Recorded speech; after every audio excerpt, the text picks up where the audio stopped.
Dear learners, आज की इस वीडियो में हम बातें करने वाले हैं यूनिट 4 और इस यूनिट 4 में हम जानेंगे कि प्रेजेंट कंटिन्यूअस में और प्रेजेंट सिंपल टेंस में क्या अंतर होता है।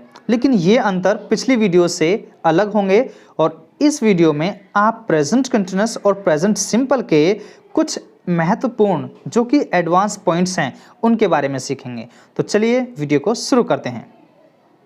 ए, वी यूज़ कंटिन्यूअस फॉर्म्स। हम कंटिन्यूअस फॉर्म्स का प्रयोग करते हैं, जैसे कि आई एम वेटिंग, मैं इंतजार कर रहा हूँ, इट इज़ रेनिंग, बारिश हो रही है, एट्सेट्रा। इस प्रकार से फॉर एक्शंस एंड हैपनिंग्स, उन एक्शंस के लिए और हैपनिंग्स के लिए जो घटनाएं हो रही होती हैं। या फिर हम ऐसे कह सकते हैं एक्शंस या हैपनिंग्स दैट हैव स्टार्टेड, कि वो काम शुरू तो हो चुका है बट नॉट फिनिश्ड, लेकिन वो फिनिश नहीं हुआ है, ख़त्म नहीं हुआ है।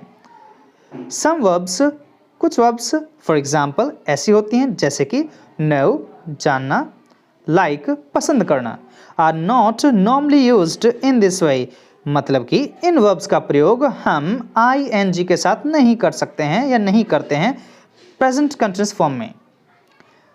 We don't say I am knowing, हम कभी भी ऐसे नहीं बोलते हैं आई एम नोइंग कि मैं जान रहा हूँ। They are liking, वे पसंद कर रहे हैं। We say, इसके बजाय हम ये कहते हैं I know, मैं जानता हूँ, they like, उन्हें पसंद है।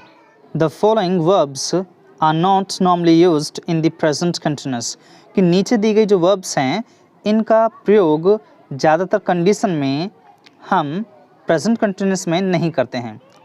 ये वर्ब कौन कौन सी हैं तो इनके बारे में जानते हैं, जैसे कि लाइक, पसंद करना, वांट, चाहत होना, नीड, ज़रूरत होना, प्रीफर, पसंद करना, नो, जानना, रियलाइज, महसूस करना, अंडरस्टैंड, समझना, रिकग्नाइज, महसूस करना, बिलीव, विश्वास करना, सपोज, मानना, रिमेंबर, याद करना, मीन, मतलब होना, बिलोंग, संबंधित होना, फिट, उपयुक्त होना, कंटेन, भरा हुआ होना, कंसिस्ट, भरा हुआ होना, सीम, प्रतीत होना या फिर लगना। एग्जाम्पल, आई एम हंग्री, मैं भूखा हूँ, I want something to eat, मुझे खाने के लिए कुछ चाहिए, तो ये बोलना सही है वॉन्ट, बट वॉन्ट में अगर हम यहाँ पर ing का प्रयोग करें तो ये गलत होगा। Next example, do you understand, क्या आपको समझ में आ रहा है, वॉट आई मीन, जो मैं कह रहा हूँ, जो मेरा मतलब है, क्या आपको वो बात समझ में आ रही है। Next, Anna does not seem very happy right now, कि एना इस समय ज़्यादा खुश नहीं लग रही है।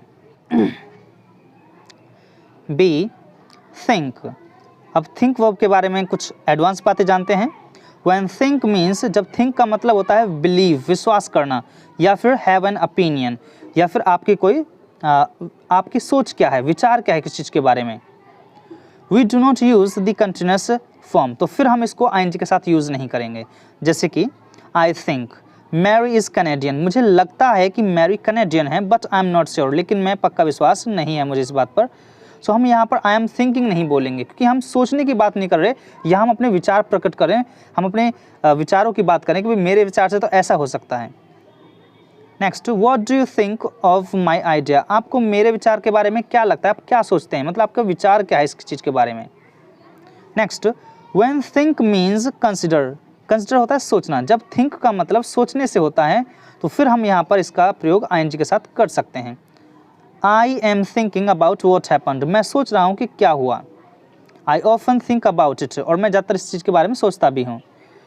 निकी is thinking of giving up her job, Nikki सोच रही है कि वो अपनी जॉब छोड़ दे, तो इसका मतलब है सी इज़ कंसीडरिंग इट, मतलब वो ऐसा विचार सोच रही है, ना कि सी देखना, हियर सुनना, स्मेल किसी चीज़ को स्मेल करना, टेस्ट किसी चीज़ को चखना, लुक देखना, फील महसूस करना।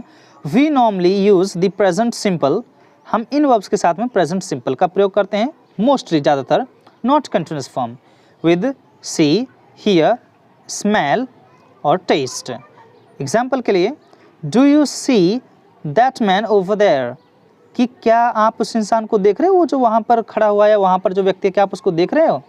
तो आप ऐसे नहीं बोलेंगे डू आर यू सीइंग, ये बोलना गलत हो जाएगा वहाँ पर। नेक्स्ट, द रूम स्मेल्स, कि कमरे में से बदबू आ रही है, लेट्स ओपन अ विंडो, खिड़की को ओपन करते हैं। द रूम इज स्मेलिंग नहीं बोलेंगे, बट अगर आप किसी चीज़ को स्मेल करें तो आप बोल सकते हैं I am smelling. Next, this soup doesn't taste very good, कि जो सूप है इसकी जो टेस्ट है, इसका जो टेस्ट है वो बहुत ज़्यादा अच्छा नहीं है। You can use the present simple और प्रेजेंट कंटिन्यूस, आप प्रेजेंट सिंपल टेंस का भी और प्रेजेंट कंटिन्यूस टेंस का भी प्रयोग कर सकते हैं। To say how somebody looks, कि कोई व्यक्ति कैसा दिख रहा है, और फील्स और महसूस कर रहा है, नाउ मीन्स इस समय। Example, you look well today, आप आज अच्छे लग रहे हो, या फिर हम ऐसे बोल सकते हैं you are looking well today, कि आप अच्छे लग रहे हो, मतलब कंटिन्यूस फॉर्म में बोल सकते हैं और प्रेजेंट सिंपल फॉर्म में बोल सकते हैं। Next, how do you feel now, अब आपको कैसा लग रहा है, कैसा महसूस हो रहा है, या फिर how are you feeling now, दोनों ही प्रकार से सही हैं। बट लेकिन, I usually feel tired in the morning, कि मैं हमेशा सुबह के समय ज़्यादातर मैं थका हुआ ही महसूस करता हूँ। तो यहाँ पर हम यूजुअली के साथ फीलिंग वगैरह ऐसे आईएनजी फॉर्म नहीं बोलेंगे, क्योंकि जब हम फील से पहले ऑलवेज, यूजुअली, समटाइम्स इस प्रकार के एडवर्ब्स का प्रयोग करते हैं, तो फिर वहाँ पर हमें आईएनजी फॉर्म नहीं यूज़ करनी चाहिए। एम इज़ अ बीइंग, अब हम इस एम आर के साथ में बीइंग का भी प्रयोग कर सकते हैं, और इस बीइंग का अर्थ क्या होता है, मतलब क्या होता है, ये जान लेते हैं हम। You can say he is being, आप ऐसे कह सकते हैं ही इज़ बीइंग, वह हो रहा है, यू आर बीइंग, आप हो रहे हो, etcetera. To say how somebody is behaving now, कि ये कहने के लिए कि कोई व्यक्ति किस प्रकार से बर्ताव कर रहा है, वो भी इस समय। एग्जाम्पल, आई कांट अंडरस्टैंड, मुझे समझ में नहीं आता, why he is being so selfish, कि वो इतना मतलबी या फिर स्वार्थी क्यों बन रहा है। He is not usually like that, कि वो हमेशा ऐसे तो नहीं करता है, अक्सर ऐसा नहीं करता है। बीइंग सेल्फिश, इसका मतलब होता है कि जब कोई व्यक्ति सेल्फिश तरीके से बिहेव करे, वो भी इस समय। नेक्स्ट, द पाथ इज़ आइसी, कि जो रास्ता है वो बर्फीला है। डोंट स्लिप, और इस पर स्लिप मत कीजिए, फिसलिए मत।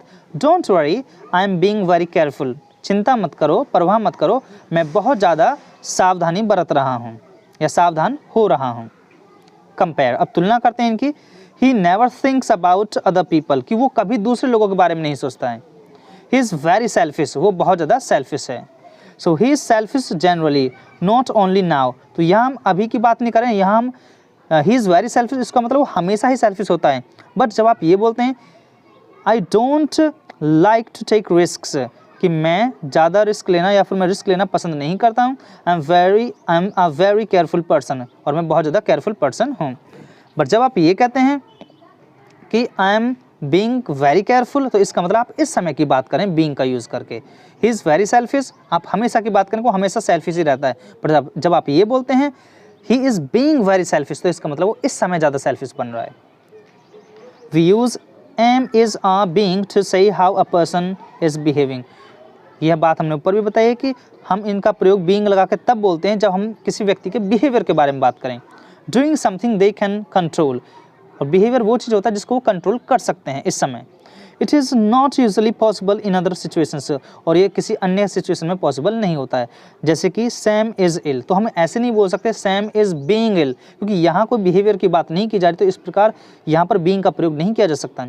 Are you tired, so not are you being tired, ये बोलना गलत होगा यहाँ पर, क्योंकि ये उसके कंट्रोल की बात नहीं है।